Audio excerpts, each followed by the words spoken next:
What's up, peeps? We're back. As always, I'm your host, Lee Benson. Thank you so much for joining us for our YouTube edition of the AEW Insider. We got a big show, so let's get right to it. AEW. Dave Meltzer gave some insight on the taping of Chris Jericho vs. Hardy. The angle between Jericho and Hardy was taped on Tuesday, and Jericho reportedly hated it. They couldn't redo the segment live for obvious reasons. They wanted to tape it on Wednesday before the show, but couldn't because the venue was outdoors and it would have obviously been daytime. Thus, they had time available for Kip Sabian vs. Darby Allin, so AEW taped the segment and rushed it through editing within 15 minutes before it actually aired on TV. The Young Bucks were on AEW Unrestricted and revealed how they got their name, the Young Bucks. They said, "We didn't have any control over it. There was a local show running the Grand Olympic Auditorium in Los Angeles. The promoter contacted us and saw us wrestle at a local lucha show and was interested in booking us. They were like, 'We're going to team you up.' We just knew this arena was famous and we had to do it because it was our first big break. As soon as we heard they were offering $100, we were blown away. We were like, oh my God, this is our job now. Before then, we were doing shows for $5, or we wrestled for Wrestling Mass. We even did it for hot dogs. But it wasn't even a hot dog. It was a certificate for a hot dog. Eventually, we got to the building, and we were looking at the list for who was booked, and we're not seeing our names. We went to the promoter, and we were like, our names aren't on the list. And he goes, they are. We have named you the Young Bucks. And we're like, no. He goes, I have to be honest, I didn't know your names. And we were going over the cards. We were like, hey, didn't we book these two Young Bucks? Yeah, throw them on there. Let's call them Matt and Nick, the Young Bucks. He asked us how we liked it. We responded, that's great. In the back, we were like, nah, he's ruining everything. Jim Ross revealed his thoughts on Vince choosing to go head-to-head with AEW. He said, obviously Vince McMahon was very interested in making sure WCW did not grow. It's akin to what he's doing with AEW, just to do what he can to prevent the growth of a brand. Unfortunately for him, he picked a time where his business is somewhat uninteresting to a lot of people based on the ratings. Timing for him on this one is not real good. WWE. Seth Rollins was on Pete Rosenberg's podcast called Cheap Heat. He was asked about when he was turned heel and how he felt about it.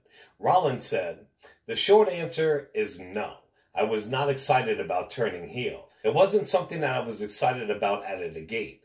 I feel like I got the raw end of the deal, a raw shake. When it came to what I was doing at the time and the position I was put in with the Fiend character, with our Hell in a Cell and Super Showdown matches, I had just come off what I thought was an incredible match and long story with Brock Lesnar from SummerSlam. To me, that's nuts because, in my opinion, Rollins is the best when he has a run as a heel. I think he's boring as fuck as a babyface.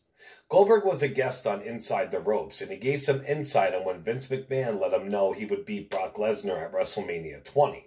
At the time their match happened, that match marked both of their final dates for the stars they were leaving the company. Fans in attendance knew that, and they booed them throughout the match.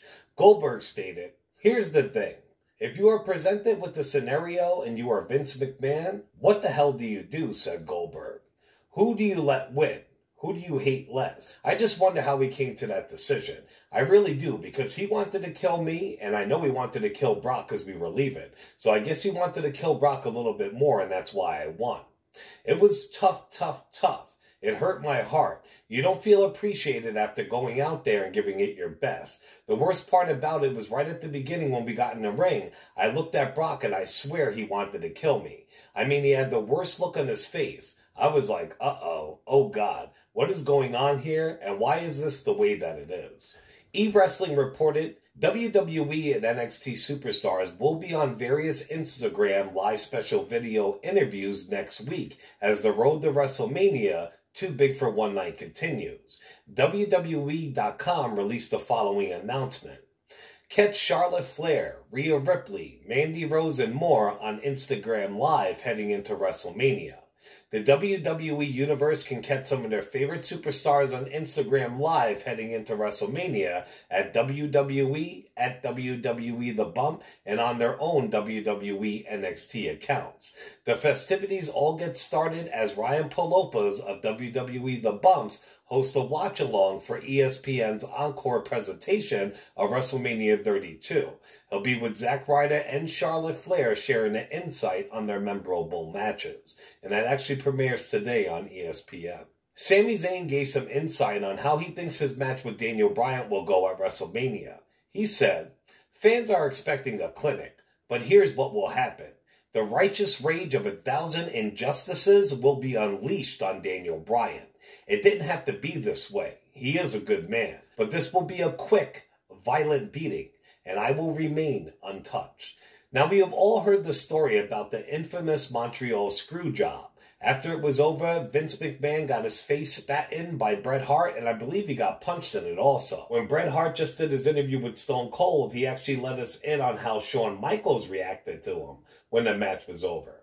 Hart said, "I came back to the dressing room. Shawn is sitting in my dressing room, which is so strange. I open up the dressing room door, and Shawn is changing in my dressing room. He never changed in my dressing room before. Right away, I asked him what went on. Shawn said, 'I swear to God, I had nothing to do with it.' I think Shawn was scared for his life. And I think he was scared for his life too. You got to see Shawn Michaels trying to scramble out of the ring. When he put the Hitman in that sharpshooter and they rang the bell, he is running for his life. And Bret just grabbed him for his feet. He looks scared. The Rock also told a story about when Hulk Hogan passed the torch to him after their epic match at WrestleMania 18, and how before leading up to the match, he was worried that Hulk Hogan would not let him win. I remember speaking to Vince McMahon, Pat Patterson, Michael Hayes, what have you. And we were putting a match together as a collective whole, including Hulk Hogan. The vibe I got from the whole thing was just like, let's go out there and see where the crowd goes, and then we'll just adjust. We had agreed that I was going to win the match, but like WrestleManias before, WrestleMania 3 with Hulk Hogan and Andre the Giant, it was assumed that Hogan was going to win. But with Andre, Hogan talks about it still to this day. You never know until match time what Andre's going to decide, because he's the OG. Well, that's the exact same thing I felt with Hogan. Even though we agreed that I was going to win the match and he was going to pass the torch to me, the wrestling world is funny. I've learned, because I grew up in the business, that you don't count your chickens until they hatch. They come out of the egg and it's happening. So I wasn't assuming I was going to win. I was just waiting for Hogan to give me the green light. After the match was over, when we got to the back, I gave him the hardest, biggest hug I could, and I thanked him for passing the torch to me. And he said, "You deserve it, brother. Carry it well." Or he said something like that. And he was like I did when Andre passed the torch to me. After that, everybody came in the back and gave us hugs, and it was incredible. And years later, The Rock actually passed the torch to Cena at WrestleMania 29, which my daughter and I were there to see live. Good times. WWE is still promoting the triple threat ladder match for The Miz and Morrison's title at Mania, even though the match was never even taped, because The Miz showed up at the Performance Center and he was sent home because he was sick. I don't get why they still do things like that. Out of nowhere, Sasha Banks gave props to a legend who's in another promotion. She tweeted, "Chris Jericho is so legendary. What a legend. The internet and fans are buzzing, wondering what prompted her to send the love." Bray Wyatt put a pic on Instagram that looks like a new mask for his character, The Fiend. This one had like warthog tusk on its face. You really can't make it out, but I'm excited to see it. Impact Wrestling. Ex-WWE star D'Lo Brown produces backstage for Impact. He talked about the talent on the roster he loves to produce with when The Rock was actually becoming The Rock when they were in the Nation of Domination. I could tell you who it is who I really like working with. Anytime I'm involved with Sami Callihan, Tessa Blanchard, Eddie Edwards, Michael Elgin, The North, also people like Rich Swann and Willie Mack, it's fun to have a collaborative process and put together those ideas and see them go out there and become really great matches. That's really fun for me. We have such an incredible roster, a really talented roster here on Impact. Anytime I get to work with any of them, I enjoy it immensely. If anybody says that they saw what The Rock was going to become, they're lying to you. It was a perfect combination of his charisma, timing, and 1,000 other things that allowed him to become the star that he became. But the first step was in his preparations, his readiness to be a star. He always had that. You could see it a mile away. And finally, NWA. I posted a video today of NWA's Tim Storm telling a story about how he met my new dog Joe Exotic in 2016.